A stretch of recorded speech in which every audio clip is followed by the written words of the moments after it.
지금 무주택자분들은 어떻게 하라고 보통 권유를 좀 하십니까? 첫 주택으로 마련하시는 분 중저가 아파트 혹은 뭐 빌라 이런 식으로 시작을 하시는데 이런 중저가 아파트가 오히려 지금 장에서 조정폭이 큽니다. 예를 들면 우리 뭐 서울의 노도강이라든지 수도권 내에서도 입주 물량이 다 채워진 예를 들면 시흥이라든지 수원이라든지 뭐 이런 지역들, 동탄이라든지 지역들의 낙폭이 좀 있는데 이런 지역 같은 경우에는 전 고점 대비해서 20%까지 떨어진 그런 집들이 있어요. 근데 하락기가 온다 하더라도 이런 새 아파트 밀집 지역, 뭐 시흥 같은 경우, 그다음에 뭐 동탄 같은 경우 반토막 나지 않거든요. 그래서 어느 정도 지금 많이 내려왔다라고 생각되고 예를 들면 이런 지역 내에서 25평 기준으로 한 6억 선에서 마련할 수 있는 집이라고 한다면 다양한 정부에서 제공하는 정책자금을 활용할 수가 있어요. 디딤돌 대출, 보금자리 대출, 네. 그다음에 정책자금 대출 이런 것들이 있는데 보금자리 대출의 금리도 한 4%대까지 올라왔어요. 부담스럽잖아요. 그런데 디딤돌 대출 같은 경우에는 2%대 금리로 지금도 대출을 이용할 수가 있습니다. 그래서 디딤돌 대출과 보금자리 대출을 혼용하는 대출 상품까지 이용할 수 있고, 그래서 저가 단지의 어떤 자기 여건에 맞는 대출을 활용하셔서 전고점 대비 좀 많이 낮아진 단지들, 그리고 입지 가치는 기본적으로 계산해 보셔야 되고요. 이런 단지들을 선택하신다면 집값 하락기에도 어느 정도 내가 좀 저렴하게 매수를 했기 때문에 좀 방어할 수 있는 능력, 시 추적하시고 좀 데이터를 내셔서 매수하실 수 있는 지역군을 한번 선택해 보셨으면 좋겠어요. 얼마나 내려오면 많이 내려온 거라고? 20% 정도 내리는 것들 많이 급급 맵니다. 네. 그러니까 시가 기준인 거죠? 네, 전 고점 대비해서 한 20% 정도 수도권에 내려온 것들이 있기 때문에 전 이런 지역들 선택하시면 나쁘지 않을 거라고 생각합니다. 만약에 이제 이런 보합세가 유지되거나 혹은 시장이 하락으로 갈 경우에 낙폭이 많이 오른 데가 더 떨어지는 거예요? 아니면 아까 말씀하신 대로 외곽이 더 떨어지는 거예요? 어떻게 됩니까? 먼저 떨어지는 곳은 이제 외곽입니다. 그 시기적으로는 외곽에서부터 해서 가뭄에는 그 연못의 그 가장자리부터 마르잖아요. 그 하락폭으로 따지면 또 많이 오른 곳이 또 많이 떨어질 수 있어요. 그런데 일률적이지 않고요.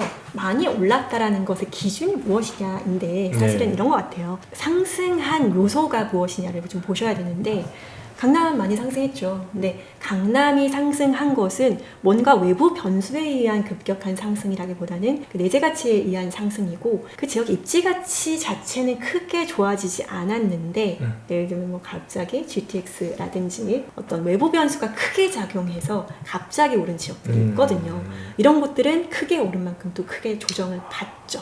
만약에 그런 지역에 내가 최고가를 경신하면서 매수했다라고 하는 분들은 너무 떨어지는 낙폭이 무섭다고 해서 그 손절하시면은 나중에 크게 후회하실 수 있고 호재가 실현되는 부분들까지 버티면서 시세를 좀 보신다면 다시 제 가치를 찾아가는 날이 분명히 있습니다. 하락장이 무섭다라고 해서 무조건 이제 1주택자분이 집을 매도하시는 것보다는 혹은 그 하락장이 무섭다면 오히려 내가 조금 하락장이 더 안전한 곳이 어디일까를 생각하셔서 더 좋은 곳으로 추가 대출 없이 무리하지 않는 선에서 갈아탈 수 있는 방법이 무엇인가를 찾아내는 것이 더 안전한 방법이라고 생각됩니다. 부동산을 이제 처음 관심을 가실 때 그러니까 연도로 치면 몇 년인가요? 마련하기 위해서 이제 공부를 시작한 건 2011년 말이었고 첫 집을 2012년에 마련했습니다. 그럼 그때는 아직까지 이제 집값이 오르기 전이잖아요. 특히 그렇죠. 11년, 12년이면 그렇죠. 12년에 집을 사는 결정하기가 쉽지가 않으셨을 것 같아요. 네네. 그때 막 집사면 바보라는 얘기도 있었거든요. 집을 아무도 안 사던 때였죠. 그래서 우리가 그때의 교훈을 통해서 다시 오게 될 아무도 집 안 사는 시기에 한번 대비를 해줬으면 좋겠는데 아무도 집을 안 사는 시기가 분명히 올 것 같아요. 제가 생각하기로는 3기 신도시의 본격적인 입주와 맞물려서 2012년, 12년, 13년, 14년까지 어떤 일이 있었냐면 이명박 정부에서 보금자리 주택을 굉장히 많은 물량으로 세공, 내곡, 강남, 위례 그리고 또 뭐 미사라든지 그 시기에 또 구로 쪽, 그다음 마곡 쪽 해서 다 풀었어요. 좋은 입지에 공급을 많이 하다 보니까 집값이 당연히 잡혔고 집값이 너무나 오르지 않다 보니까 아무도 집을 안 사던 시기였죠. 그래서 마찬가지로 아마 3기 신도시가 본격적으로 입주하고 물량이 터질 때 아무도 집을 안 사는 시기가 오지 않을까 그런 생각이 듭니다. 집을 자산으로서의 가치를 내려놓게 되면 그런 시기에도 이제 매수를 할 수가 있게 되는데 현재 상태에선 또 그런 시기와 또 너무나 먼 시기이기 때문에 현재의 시장에 대응하면서 이제 가시는 게 맞지 않을까.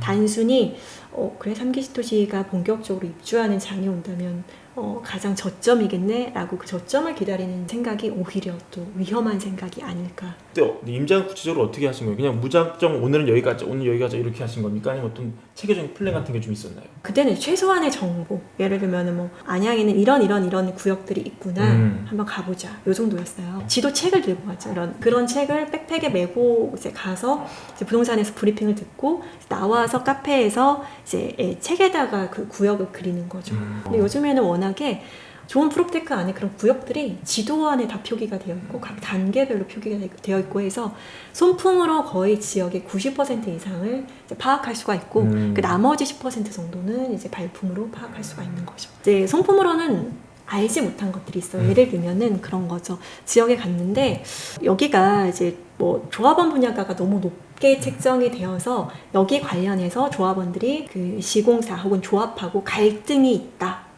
이런 거 혹은 이 구역 내에서 원래는 구역 섹터가 이런데 이쪽 부분에 있어서 신축이 너무 많아서 이쪽 지역을 빼기로 했다. 이런 어떤 디테일한 정보들 이런 것들 혹은 뭐 여기가 뭐 여기 바로 앞에 장례식장 혹은 화장장이 생기기로 했다라는 지도나 데이터로 볼 수 없는 이런 실질적인 정보들을 현장에서 확인하게 되는 거죠. 본인이 겪은 시행착오를 토대로 좀 이렇게 뭐 이렇게 해라라고 좀 가이드 같은 걸 제시할 수 있을까요? 그래서 이제 첫 번째는 이제 일단 이런 책들 있잖아요. 내가 멘토로 삼을 수 있는 분들이라고 생각되는 분들의 책을 좀 읽으세요. 어떤 정제되어 있는 정보들을 지금 내 것을 좀 받아들이고 네. 지도하고 친해지시고 지역의 전체적인 내용을 이렇게 후루룩 살펴볼 수 있는 지역과 친해져야 돼. 막연하게 아무것도 모르는 상태에서 현장에 가게 되면은 아는 만큼 보인다고 고생을 굉장히 많이 하고 얻어지는 건 적고 소장님한테 혼나요. 모든 부동산 투자의 기본이 지역 분석, 입지 분석이거든요. 이걸 베이스로 해서 어떤 그 기술을 익혀야 되는 거예요. 기술이라는 건 예를 들면 현장에서 얼마나 좀 금매를 잡을 수 있는가 혹은 경매라는 것을 또 활용할 수도 있고요. 뭐 공매, 뭐 기타 여러 가지 다양한 어떤 매수의 방법들 지역이라는 걸 모르는 상태에서 경매를 공부하게 되면 더 어려움에 빠집니다. 부동산 공부의 기본 베이스는 지역을 알아가는 것, 지도와 친해지는 것, 프로테크와 친해지는 것에서부터 시작하고요. 그 안에 세련된 기술을 향후에 입히게 되면 내가 원하는 집, 내가 투자 수익을 더 기대할 수 있는 집, 그러니까 한 번의 선택으로 그의 계급을 높일 수 있는 이런 부동산 투자를 할 수 있겠죠. 중개업소 문을 열고 이렇게 대화를 이끌어 나가기가 참 쉽지가 않아요. 맞아요. 특히 이제 젊은 네, 분들은 맞습니다. 경험이 없기 때문에 가면 괜히 무시당할 것 같고 근데 그분들이랑 친해져야 또 급매물도 네, 잡을 수 있고 맞습니다. 여러 가지 혜택이 많잖아요. 노하우 같은 게 많으실 것 같아요. 부동산을 저는 문도 못 열었었어요. 처음에 이렇게 연대 덜덜 떨리더라고요. 뭐 카드 외판하는 것처럼.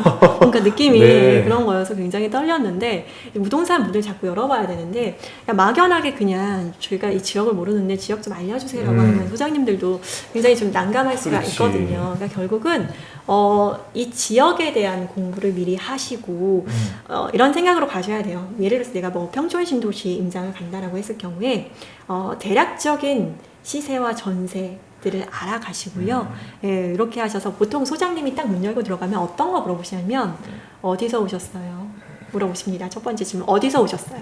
이 지역과 뭐 비슷한 급지를 매수하실 수 있는지 혹은 뭐 전세를 오실 수 있는 것인지를 대략적으로 물어보시는 거거든요. 그리고 매매인지 전세인지 이렇게 물어보시고 뭐 전세라고 하면 뭐 이사 날짜가 언제이신지 물어보세요. 그 다음에 뭐 매매라고 하면은 그럼 집은 매도가 됐는지 왜냐면 요즘에는 그렇죠. 집이 매도가 안 된 상태에서 집을 알아보면은 소장님들이 별로 안 좋아하세요. 왜냐면 집이 안 나가니까. 그렇죠. 그래서 집이 뭐 매도가 된 상태인지 혹은 대출을 받을 수 있는 무주택자인지 혹은 1주택자인지 이런 뭐 상세한 것들을 물어보십니다.